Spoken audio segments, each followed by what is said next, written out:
안녕하십니까. 오늘 칼빈의 기독교 강요 제2권 구주 하나님에 대한 지식 제10장 구약과 신약의 유사성 5번째 강의 시간입니다. 18절에 악인들의 미래. 이제 신자들에게 위로가 되는 말은 그의 노염은 잠깐이요 그의 은총은 평생이다. 시편 30편 5절입니다. 그거죠. 평생에 걸쳐서 괴로움을 당해도 그들의 괴로움은 영원하신 하나님의 자비하심으로 인해서 잠깐인 거예요. 하나님의 노염은. 은총이 영원하죠. 그렇기 때문에 신자들은 이 땅에서의 삶에 불필요한 집착을 하면 안 된다. 이렇게 칼빈은 우리에게 말하고 있어요. 그래서 믿음의 조상들이 이 땅의 삶에 집착했더라면 하나님 나라를 하나도 얻지 못했을 것이다. 그들은 하나님 나라를 바라봤기 때문에 잠시 십자가의 고난을 즐겁게 짊어졌다. 이사야 54장 7절과 8절을 보겠습니다. 이사야 54장.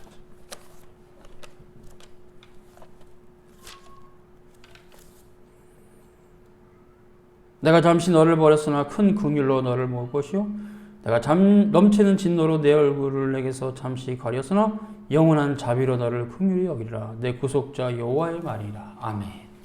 참 참된 그리스도인의 위로의 말씀이죠. 에게 위로의 말씀.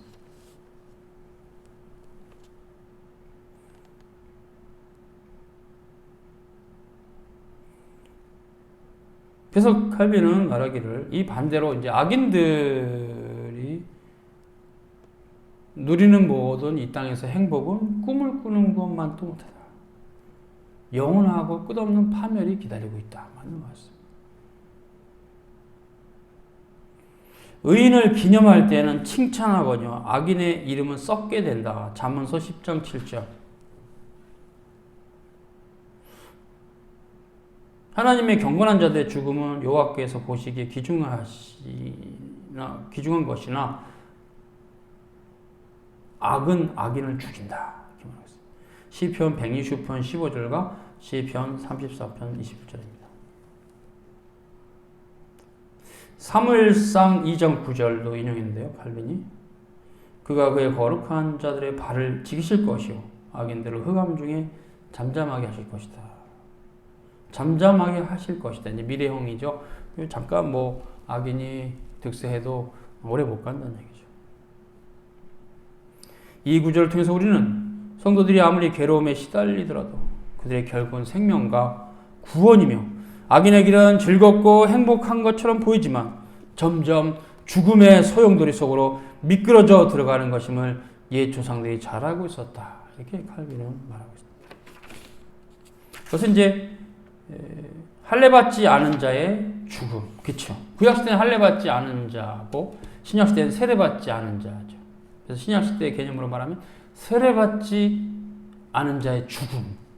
심각한 거죠. 정말 심각한 거죠. 부활의 소망이 끊어진 것이다. 칼빈이 이렇게 말합니다. 시편 69편 28절인데요. 시편 69편 10편.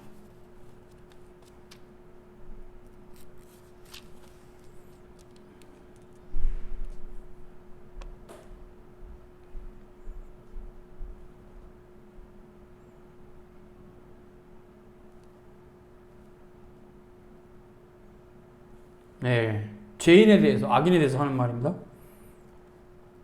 저희를 생명책에서 도말하사 의인과 함께 기록되게 마소서. 간구 형태로 되어 있는데 다윗의 시 영장으로 소사님에 맞춘 노래. 시편 69편 28절입니다. 다윗은 생명책에서 지우사 악인들을 의인들과 함께 기록되지 말게 해달라고 기도했다는 거죠. 그래서 이제 넘어갑니다. 19절 욥의 증언. 욥기서 19장 25절에서 27절입니다.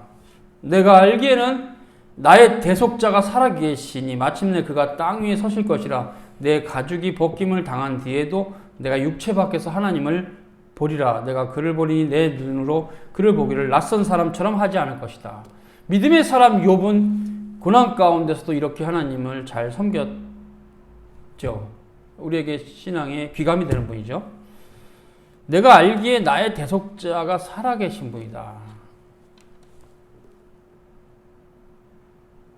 굉장히 놀라운 말이죠. 하임, 하이야, 아도나이, 아쉐르 아도나이. 스스로 계신 자, 지존자, 여호와 하나님이죠. 자, 나의 대속자가 살아계시다. 이제 예수 그리스도로 볼 수 있는데, 이 대속자는 이제 구주니까 중보자이시면 구원의 신이신 예수 그리스도는 항존의 그리스도죠. 히브리서 13장 8절. 그리스도는 어제나 오늘나 동일하다. 가르치고 살아계시다. 그래서 내가 알기에는 이제 구약에 속한 사람입니다. 욥이 나의 대속자가 살아계시니 이 땅에 인간으로 오시기 전부터 예수님은 항상 살아계신 분이었다. 항존의 그리스도죠. 마침내 그가 땅 위에 서실 것이라. 이제 인자로 오시는 거죠. 내 가죽이 벗김을 당한 후에 내가 육체 밖에서 하나님을 볼 것이다. 근데 그분을 보는 것이 낯설지 않다. 야, 하나님과 동행한 삶을 살았다는 얘기죠. 놀라운 고백이죠. 죽음도 욥의 소망을 앗아갈 수 없었다. 이렇게 칼빈은 진술합니다. 욥기서 13장 15절입니다. 그가 나를 죽이실지라도 나는 그를 의뢰하리라. 아멘이죠. 자, 쭉 넘어가고요. 선지자들의 증언으로 갑니다. 20절에 칼빈은 후기 선지자들 이사야, 예레미야, 호세아, 요나, 하박국, 스바냐, 말라기죠. 보면 보다 쉽게 이런 부분에서 입증할 수 있다. 칼빈 이렇게 말합니다. 그것은 그 이전 시대에 계시된 그 계시의 빛보다 더 분명히 드러났기 때문에. 그렇죠? 후대로 갈수록 구속의 계시가 더 분명해집니다. 이사야 시대, 예레미야 시대 이렇게 보면 모세 시대보다 더 분명하게 메시아에 대한 예언이 드러나고 있어요. 점점 빛이 밝아지는 거죠.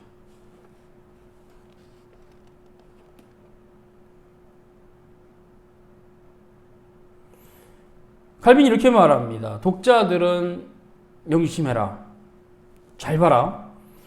선지자들이 신자들의 복락을 말하지만 그분들의 삶은 이 땅에서 행복이 흔적조차 없을 정도다. 이사야의 삶을 보면 알 수 있죠. 예레미야의 삶은 어떻습니까?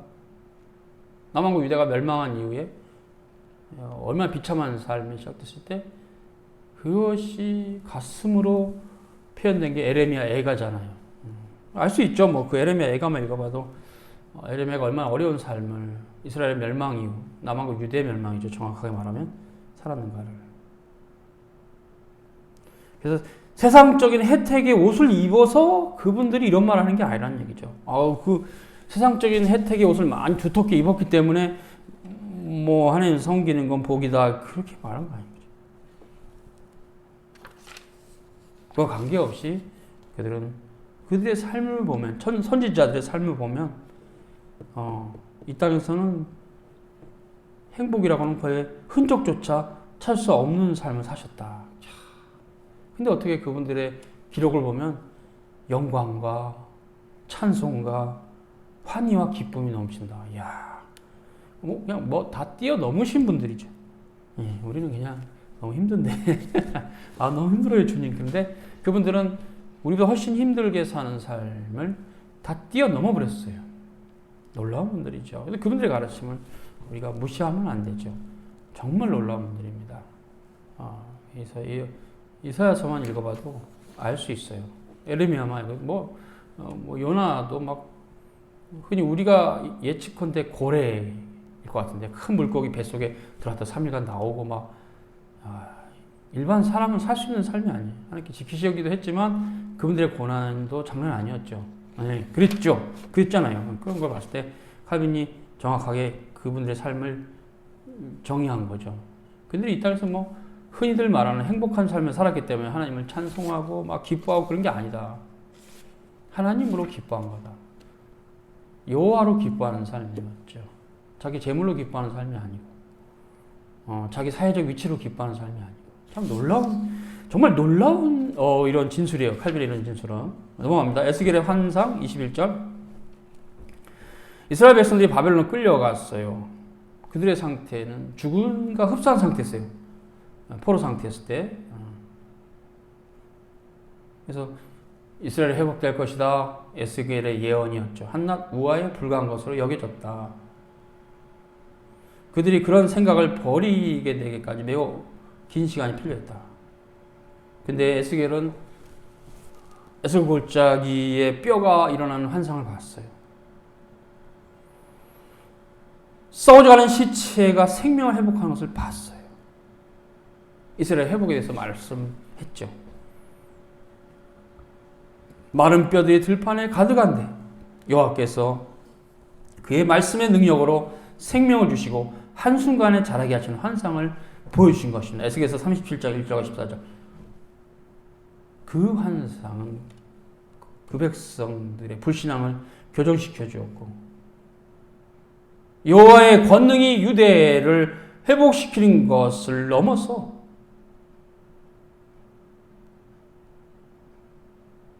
더 확대될 것을 증거한 거죠. 주의 죽은 자들은 살아나고 그들의 시체들은 일어나리다. 티끌에 누운 자들아 너희는 깨어서 노래하라. 주의 이슬은 빛난 이슬이니 땅이 죽은 자들을 내놓으리라.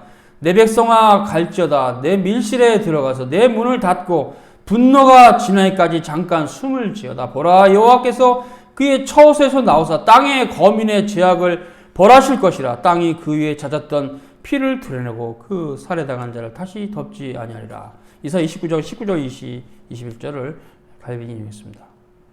이것은 22절에 이사야서와 다니엘서의 실예, 이거는 이제 example이죠.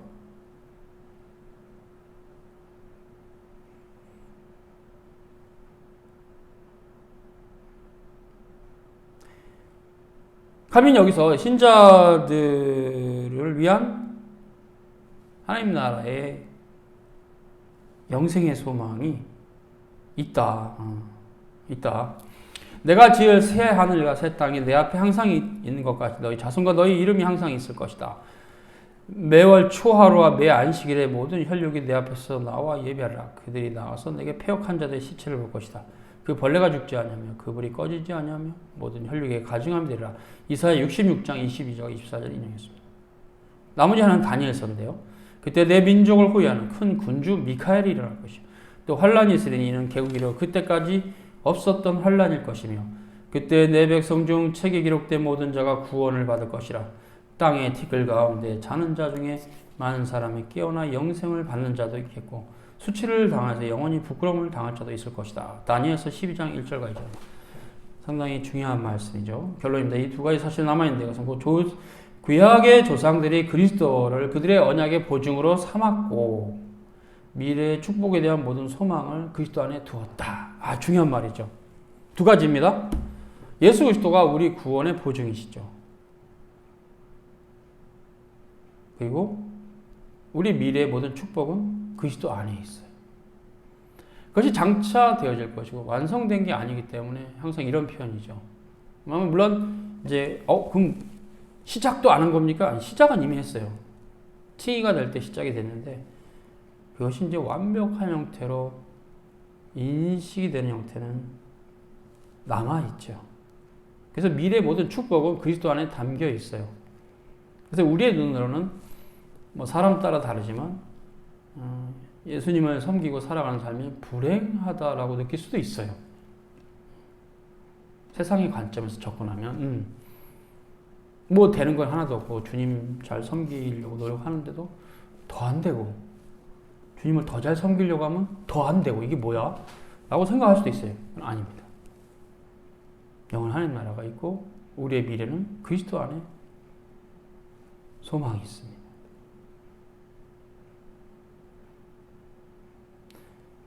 그래서 칼빈이 이렇게 말하는데요. 마귀의 온갖 공격에도 무너지지 않는 것이다. 견고한 진을 표하는 능력이죠. 왜냐하면 여호와께서 이스라엘과 맺으신 그 언약은 이 땅에 속한 것이 아니고 이 땅에 한정된 것이 아니고 영원한 영적 생명의 약속을 포함한 것이기 때문에 그리스도 안에서 감춰져 있기 때문에 이 땅에서는 세상 사람들이 볼 수가 없어요. 볼 수 없죠. 누구도 볼 수가 없어요. 이 땅에서 세상에 속한 사람들은. 우리 하나님께서 믿음으로만 각 사람에게 보여주신 겁니다.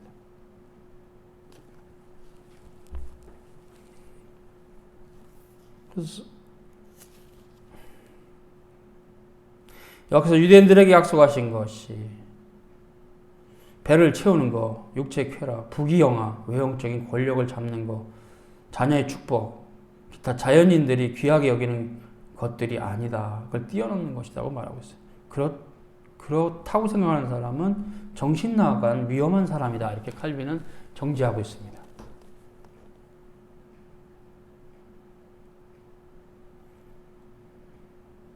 그 때문에 이 새 언약에 예수 그리스도를 믿는 우리에게 동일한 약속이 아브라함과 이삭과 야곱에게 했던 약속이 있는데 그것이 이제 신구약 실체 통일성이죠.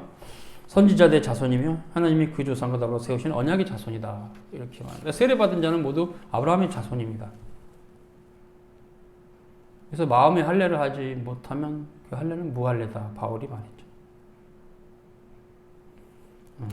그렇기 때문에 새 언약의 성도도 마찬가지죠.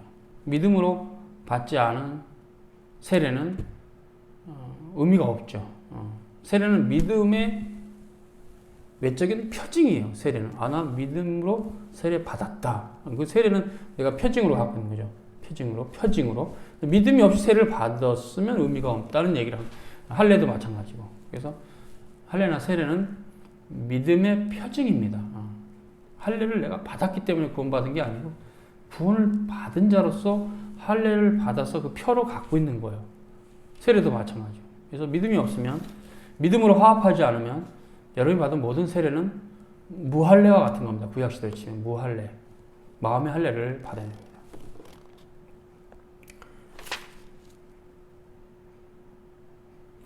예수 그리스도께서 부활하신 그 순간에 성도들 가운데 여러 사람들 자기의 부활에 함께할 가치가 있는 자로 여기셨고 예루살렘 성에서 보이게 하셨다.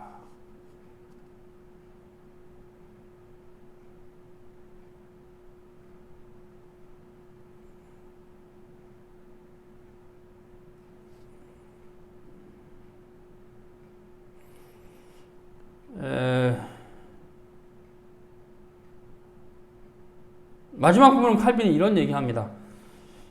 예수님 당대에 유대 민족이 우둔해서 오늘날의 어떤 지상왕국, 이 땅의 지상왕국 같은 것이 그리스도로 인해서 올 것으로 착각했다. 그건 잘못된 거다. 그 말을 여기서 하고요. 그 이유는 뭐냐? 칼빈이 이렇게 말합니다. 모세의 글을 읽어도 그 마음이 수건으로 가려져 있어서 그리스도를 보지 못한 것이다. 예수 그리스도 얼굴에서 비치는 빛을 바라보지 못했기 때문에 그렇다. 고린도후서 3장 13절과 15절을 가지고 말하죠. 그래서 그리스도께로 회심하기 전에는 어느 누구도 수건에 가려진 상태에서 그리스도와 모세를 아는 형태로 알 수가 없다. 이렇게 말을 합니다. 수고하셨습니다.